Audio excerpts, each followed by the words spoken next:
And we are back with Paul Krugman and Kenneth Rogoff talking about the economy, the markets, and everything else. Paul Krugman, before we took a break, you talked about the solution to getting us out of this crisis, and you compared it to the 30s and pointed out World War II got us out of the Depression. This was a massive stimulus, massive fiscal expansion. But aren't we in a different world? We are right now, the United States, at 10% a budget deficit, 10% of GDP, right, which is the second highest in the industrial world. In 2 years, our debt to GDP ratio goes to 100%. That strikes me as a situation in which there's got to, presumably there is some upper limit. You can't just keep spending money and incur these larger and larger debt loads. By the way, I don't get us to. I think those numbers are a bit high about the deficit, the debt levels a couple of years out. It takes longer than that. But the main thing to say is, look, think about the costs versus benefits right now. Basically, the U.S. government can borrow money and repay in constant dollars less than it borrowed. Are we really saying that there are no projects that the federal government can undertake that have an even slightly positive rate of return, especially when you bear in mind that many of the workers and resources that you employ in those projects would otherwise be unemployed? The world wants to buy U.S. bonds. Let's supply some more, and let's use those bonds to do something useful, which might, among other things, help to get us out of this terrible, terrible slump. Ken Rogoff?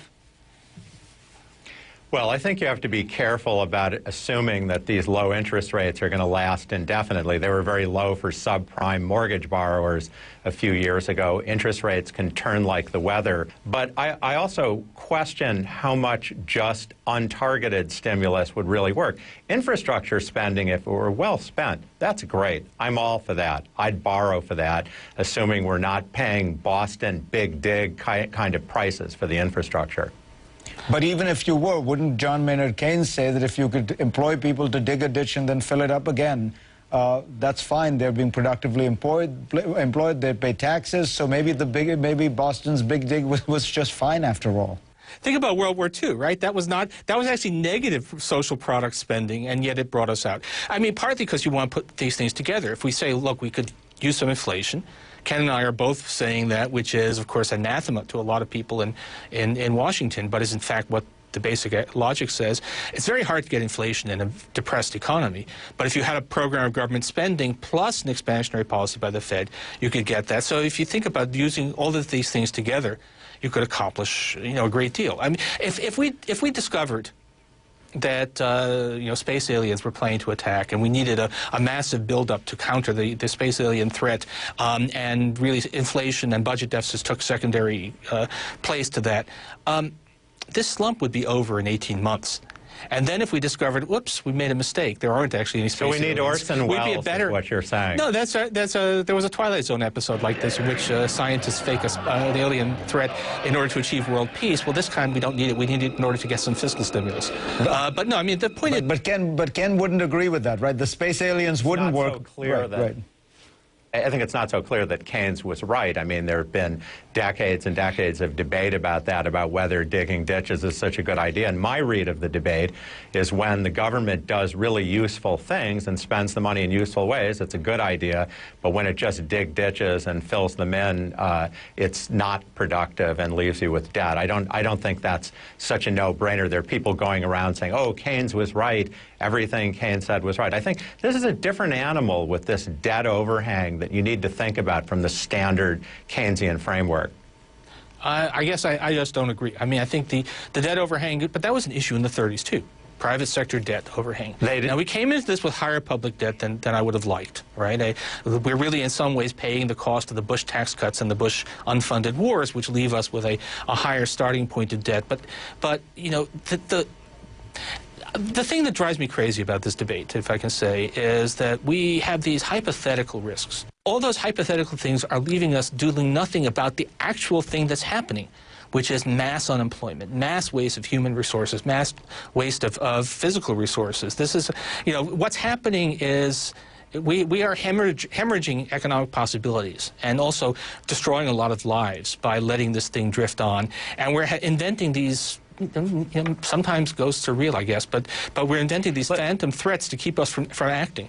Do you think that the lesson from history, Ken, in terms of these kind of great contractions? Because other countries have had, we have not had something like this since the 1930s, but there have been other examples. It tells you that until you get these debt levels down, no matter what the government does, it's not going to get you back to robust growth? I do, because what happens is you're growing slowly, the debt problems start blowing up on you. That's happening very dramatically in Europe. They had a philosophy, an approach of things are going to get much better. This is an ordinary but big recession.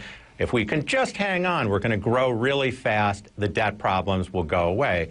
Well, guess what? They're not growing fast enough. The debt problems are imploding. That's slowing growth, and it's a self-feeding cycle. I guess I'm a little puzzled here because, again, the thing that's holding us back right now in the United States, although there are those peripheral European countries that are having a very different kind of problem, partly because they don't have their own currencies. But in the United States, what's holding us back is private sector debt. And yes, we're not going to have a self-sustaining recovery unless that private sector debt Just to be clear, down. Paul, what you mean by that is individuals have a lot of debt on their balance sheets. That's what's holding us back, and we do need to bring that down, at least bring it down relative to incomes. So what you need to do is you need to have policies to make incomes grow. You need, and that can include government spending, which is going to add to public debt, but it's going to reduce the burden of private debt. It can include inflationary policies. It can include deliberate forgiveness. The idea that this is all fated, that we cannot do anything to grow because we have to wait for some natural process to bring that debt down, that doesn't follow from the analysis. There is a huge overhang of debt, which is, at least as I see it, exactly the reason why we need very activist government policies. Ken Rogoff, the last word. I do think that the debt of the government, of course it's important. The Social Security, concerns over future medical spending. A lot of businesses and people who could invest, could hire people, are worried of where the government's going, where taxes are going, what's going to happen to their savings. There's not a hint of that in the data, I don't think it's such a... Well, not a hint of that. People aren't hiring, and there's a lot of surveys and such showing people. Yeah, but I mean, interest rates are always low before a crisis. You can't necessarily say that tells you it's not going to happen.